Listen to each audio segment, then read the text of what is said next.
පුංචි ගිනිකූරු වෙලෙන්දිය. එක්තරා නගරයක ලස්සන පුංචි හුරුබුහුටු ගෑනු ළමයෙක් ජීවත් වුණා. ඔන්න ඉතින් අලුත් අවුරුද්දට කලින් දවසේ මේ පුංචි ගෑනු ළමයා ගිනිකූරු බාස්කට් එකකුත් අතේ තියාගෙන පාර දිගේ ඇවිදිමින් හිටියා. ඒ විතරක් නෙමෙයි, එයාගේ සාක්කුත් ගිනිකූරු වලින් පිරීලායි තිබුණේ. හිම වැටෙන්න පටන් ගත්තා.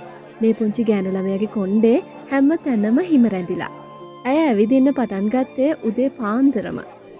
ඒත් ඉතින් එකම එක ගිනි පෙට්ටියක්වත් විකුණ ගන්න ඇයට පුළුවන් වුණේ නැහැ. පාරේ කොයිතරම් මිනිස්සු හිටියත් කිසිම කෙනෙක් ගිනි පෙට්ටියක් නම් මිලදී ගත්තේ නැහැ. හැමෝම අලුත් අවුරුද්දට සූදානම් වෙමින් එහි අසිරිය විඳිමින් හිටියා. ඉතින් අඩිපාර දිගේ ඇවිදගෙන යන මේ පුංචි ගෑනු ළමයා දැක්කා ගොඩක් කඩසාප්පු කෑම වලින් පිරීලා තියෙනවා. ඒ වගේ රස කෑම, කේක් වර්ග, පැණි රස කෑම ගොඩක් තිබුණා. ඉටි පන්දම් වලින් සැරසුණු ලස්සන මේස මත මිනිස්සු සතුටින් ආහාර ගනිමින් හිටියා. ගෑනු ළමයාට ගොඩක් බඩගිනි.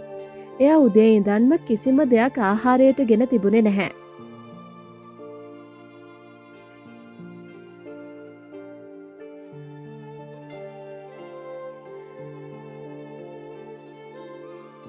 ඇය ඒ ගැන හිතන්නේ නැතිව දිගටම ඇවිදින්න පටන් ගත්තා.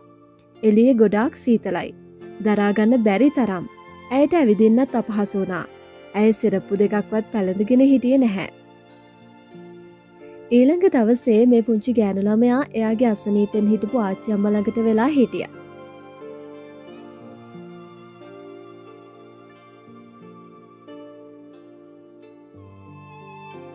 ඔයා යනවද ගිනිකූරු විකුණන්නද? ගිනිකූරු විකුණගත්තොත් අපිට කැමට දෙයක් ගන්න පුළුවන් වෙයි. ඒත් අම්මේ එළිය ගොඩක් සීතලයිනේ. කම්මැලි නැතුව යනවා මෝඩ කෙල්ලේ. අද හවස් වෙනකොට ඔය ගිනිකූරු ඔක්කොම විකුණගෙන එන්න ඕනේ. ගිනිකූරු විකුණන්නේ නැතුව ගෙදර එහෙම එනව නෙවෙයි.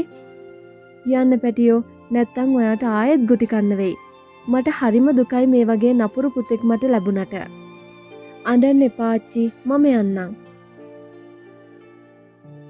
මේරි ගිනිකූරු පිරවූ බාස්කට් එකත් අරගෙන සාක්කුවලත් ගිනිකූරු පෙට්ටි පුරවගෙන අම්මගේ සෙරප්පු දෙකකුත් පැළඳගෙන එළියට බැස්සා. කලින් දවස වගේම තමයි මේරි කොච්චර උත්සාහ කරත් එකම එක ගිනි පෙට්ටියක්වත් විකුණ ගන්න ඇයට පුළුවන් වුණේ නැහැ.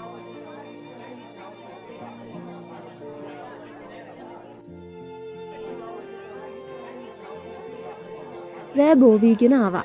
දැන් නම් ඇයට හොඳටම බඩගිනි. ඒත් එක පාරටම ඇයට තාත්තගේ ගෝරනාඩුව මතක් වුණා.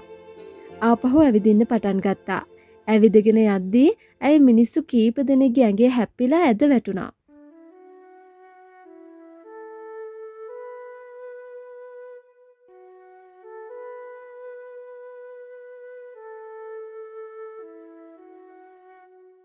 ඕ සමා වෙන්න.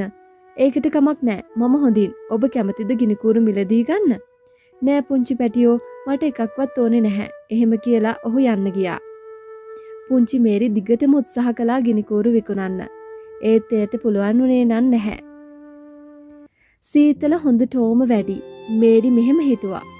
ගිනිකූරක් පත්තු කළොත් නම් උණුසුමක් ලබා ගන්න පුළුවන්. ඒත් තාත්තා දැනගත්තොත් මං ඉවරයි. මේරිගේ අත් සීතලෙන් ගැහෙන්න පටන් අරගත්තා. ඇය අමාරුවෙන් ගිනිකූරක් පත්තු කළා. සිදුවුණේ පුදුමාකාර දෙයක්.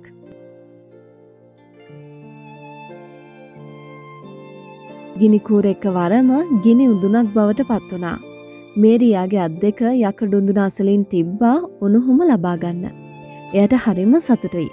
හැබැයි ටිකකින් හිම කැටයක් ගිනිකූර උඩට වැටිලා එකවරම ගිනි උඳුන නැති වෙලා දැවුල නිවිලා ගියා.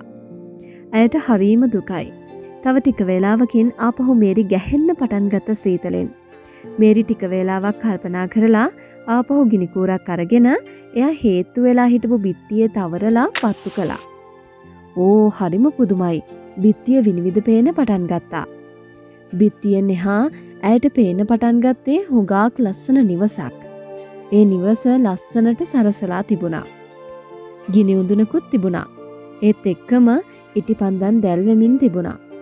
ගෙදර ඉන්න අය කෑම ගනිමින් තමයි හිටියේ. කෑම මේසෙ පිරෙන්න විවිධාකාරයේ රස කෑම වර්ග ගොඩාක් තිබුණා.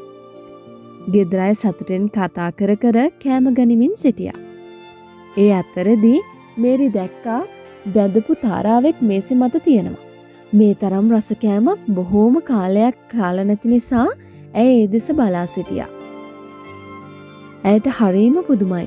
පිඟානේ ඇගේ දෙසට ඇදීගෙන ආවා. මේරිට ලොකු බඩගින්නකුත් දැනුණා.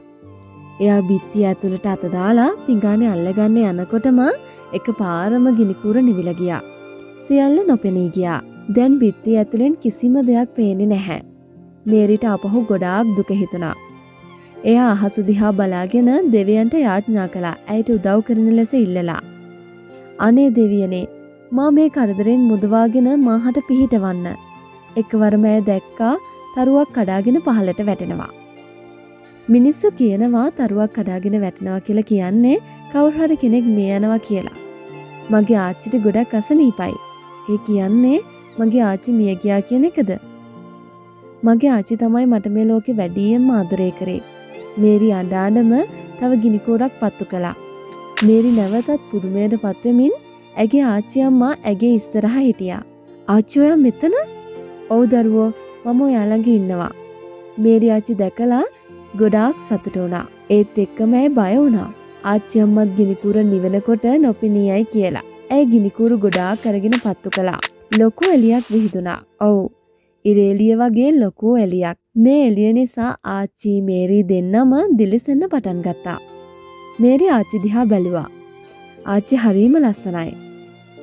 අනේ ආච්චි, මට මෙතන තවත් ඉන්න බයයි. මාව ඔයත් එක්කම අරගෙන යන්න.